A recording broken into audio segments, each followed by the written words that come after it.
The village of Umaya was famous for its bustling market, lively conversation, and ability to make ordinary things exciting. One particular woman, Mama Ogechi, was in the midst of a heated debate over the price of tomatoes when she noticed something strange happening at the edge of the market square. A commotion was brewing, and being the town unofficial news carrier, she couldn't resist investigating. Pushing her way through the crowd, Mama Ogechi's eyes widened as she beheld a sight that would be the talk of Umaya for years to come. There, standing with an atmosphere of confusion and slight annoyance, was Nneka, a woman who had been pronounced dead and buried just a week earlier. Nneka was known in Umaya for her fiery temper and her love for yam porridge. Her sudden death had been a shock to the community, but her even more sudden reappearance was causing quite a stir. Nneka, is this really you? Gasped Mama Ogechi, clutching her heart dramatically. Of course it's me now. Who else would it be? Nneka resulted, rolling her eyes. Now, if you all will stop staring and help me figure out what on earth is happening here, that would be great. The crowd erupted in a cacophony of murmurs, gasps, and exclamation. The men at the Palm Wine Bar immediately put down their cups, their gossip about the latest football match forgotten. The market women gathered closely, their wares temporarily abandoned. Even the children, who were playing a lively match of football, stopped and stared. Mama Ogechi, ever the leader in moments of crisis, took charge. We need to get to the bottom of this, Nneka. Follow me to Chief Okoro's house. He will know what to do. Chief Okoro, the village chief, was known for his wisdom and love for a good mystery. When Nneka Mama Ogechi arrived, the chief was resting in his courtyard, sipping a bowl of pepper soup and enjoying the evening breeze. Chief Okoro! Mama Ogechi shouted as they approached. We have a situation, oh. A very confusing one, in fact. Possibly supernatural situation. Chief Okoro looked up, looking with surprise at the approaching figure. His eyes widened when he saw Nneka. Nneka! But you, what? Yes, I was dead, Nneka interrupted, waving a hand dismissively. Let's focus on the now. Why am I alive and well? Chief Okoro stroked his chin thoughtfully. This is indeed a mystery. We must consult with the village elders and the priestess. But first, tell me, Nneka, do you remember anything about, being dead? Nneka looked intently. I remember lying down, feeling quite tired, then waking up in my own bed. I thought it was just a dream until, I saw the date on the calendar. Apparently, I missed my own funeral. Mama Ogechi, who had been listening intently, gasped. You were buried in the ground, Nneka. How did you get out? Well, I just woke up at home. Maybe I sleepwalked. Chief Okoro nodded slowly. We need to gather everyone and hold a meeting. This required the input of all the wise heads in Umaya. As the news spread, the old town buzzed with excitement and curiosity.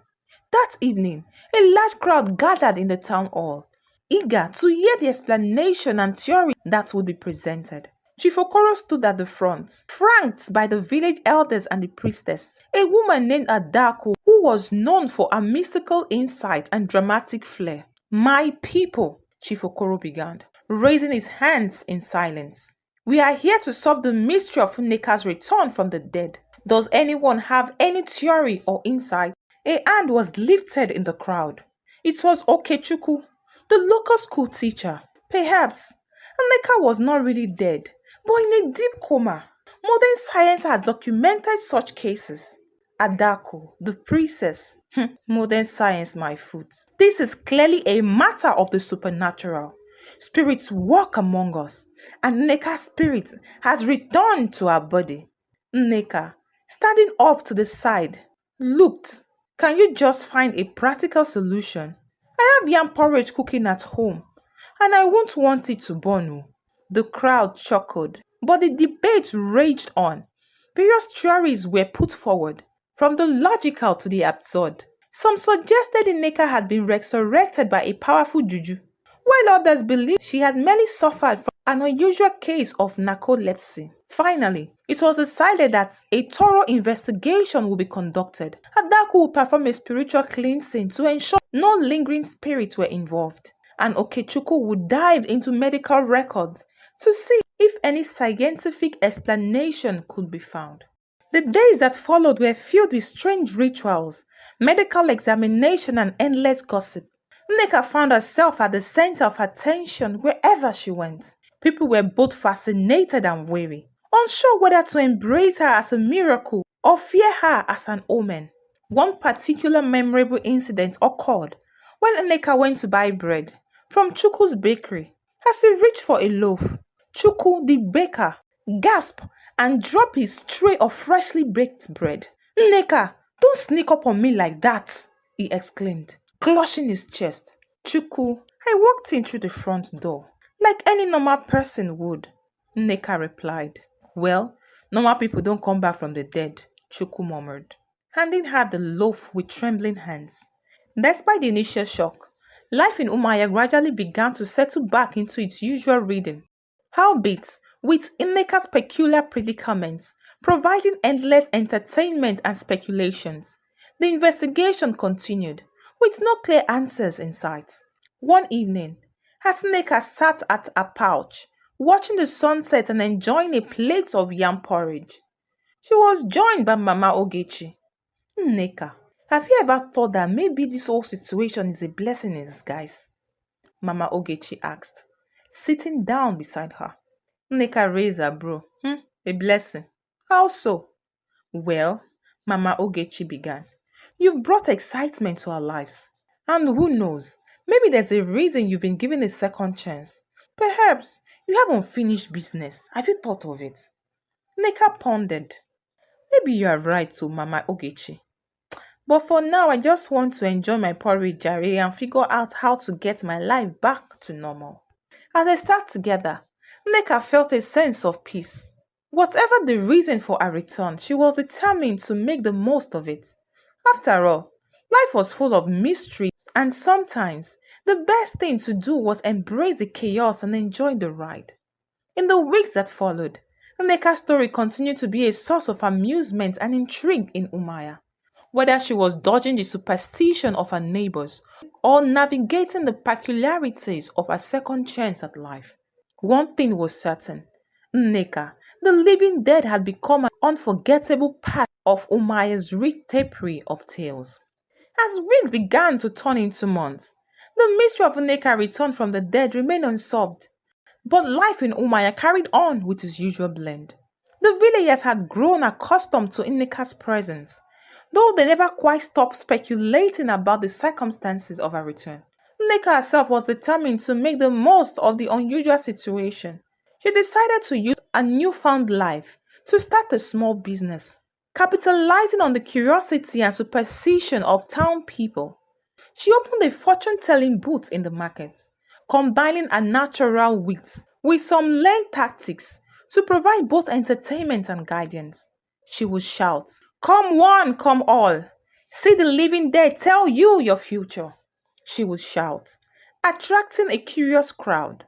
One afternoon, as Nneka was wrapping up a particular dramatic reading for a nervous young woman, she noticed a familiar figure lurking at the edge of her booth.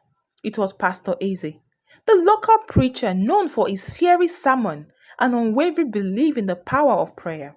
"Nneka," he began consciously, stepping closer, "I have been observing you. Do you not think it's dangerous to dabble in such activities? People are beginning to believe in things that may not be holy." Nneka smiled warmly. "Pastor, it's just a bit of fun now.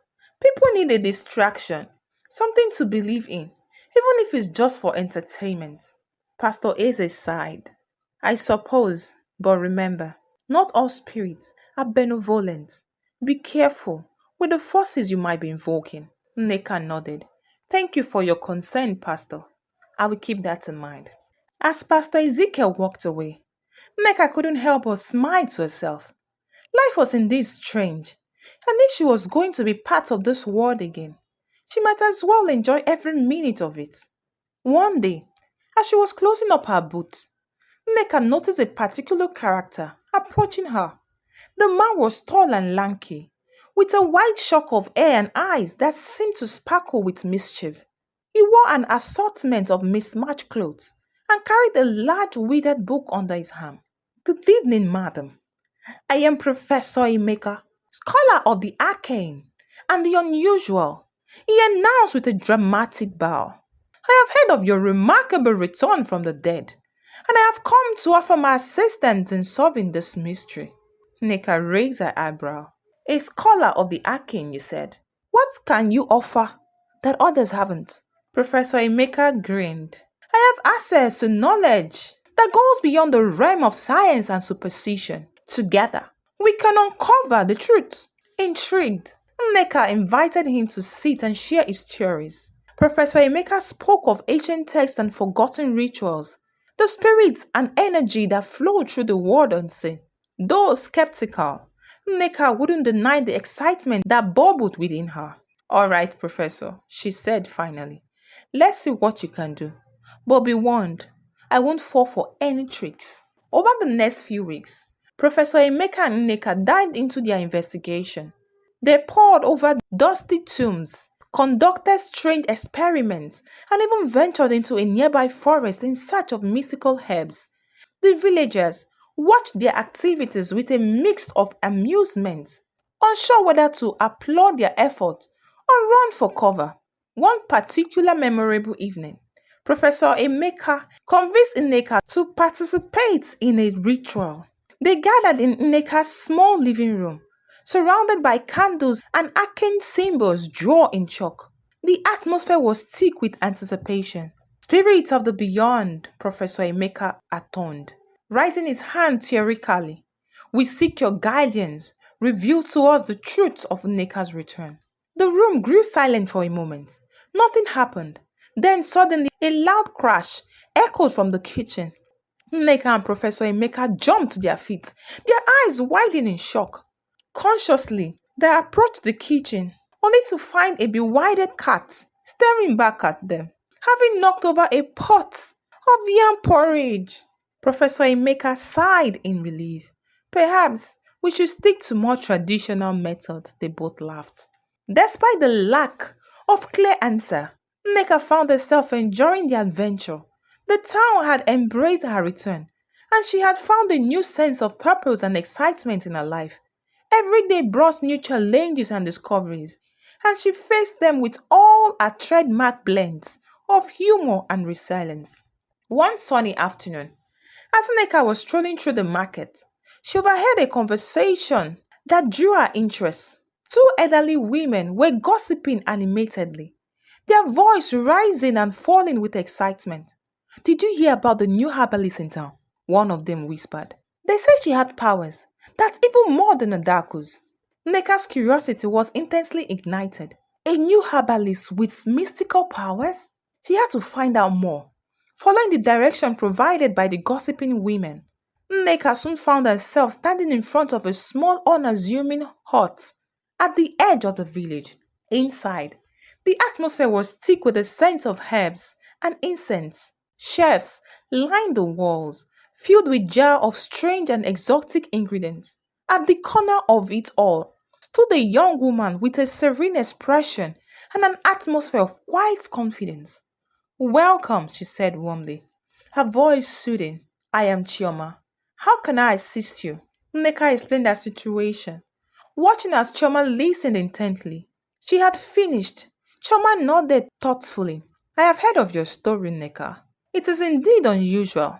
Let us see if we can find some answers together. Over the next few weeks, Chioma and Nneka walked side by side, exploring the possibilities of herbal remedies and ancient practice. Chioma's calm and methodical approach was a stark contrast to Professor Emeka's flamboyant style. But Nneka found herself appreciating the balance. One evening, as they sat outside the hut, sipping on a tea made from a blend of local herbs, Chioma spoke. Nneka, have you considered that perhaps your return is not something to be explained, but something to be accepted? Maybe the mystery is not meant to be solved, but embraced. Nneka pondered over this. You may be right, Chioma. I have spent so much time looking for answers and I forgot to simply live. Chioma smiled. Exactly. Life is full of mysteries, and sometimes the best we can do is to cherish each moment and make the most of it. With this new perspective, Nneka began to focus less on how and why of her return and more on enjoying her second chance at life. She continued her fortune telling, now with a added sense of gratitude and joy. She spent more time with friends, helped neighbors with their problems, and even took up farming, finding peace in nurturing new life. The town of Umaya continues to strive, its day filled with laughter, challenges, and the ever present sense of community. Nneka's story became a legend of testament to the resilience of the human spirit and the power of embracing the unknown. One evening, as the sun set over Umaya, Nneka sat at her veranda, surrounded by friends and loved ones. They laughed and shared stories, the atmosphere filled with warmth. Nneka looked around at the faces of those she held dear and felt a deep sense of contentment. She may never fully understand the mystery of her return, but she had found something far more valuable, a life filled with love, laughter, and endless possibilities. And with that, the night was filled with the sound of laughter and celebration as the people of Umaya toasted to the living dead lady who had become a symbol of hope and joy in their vibrant community. Thank you for watching. See you on my next video. Bye.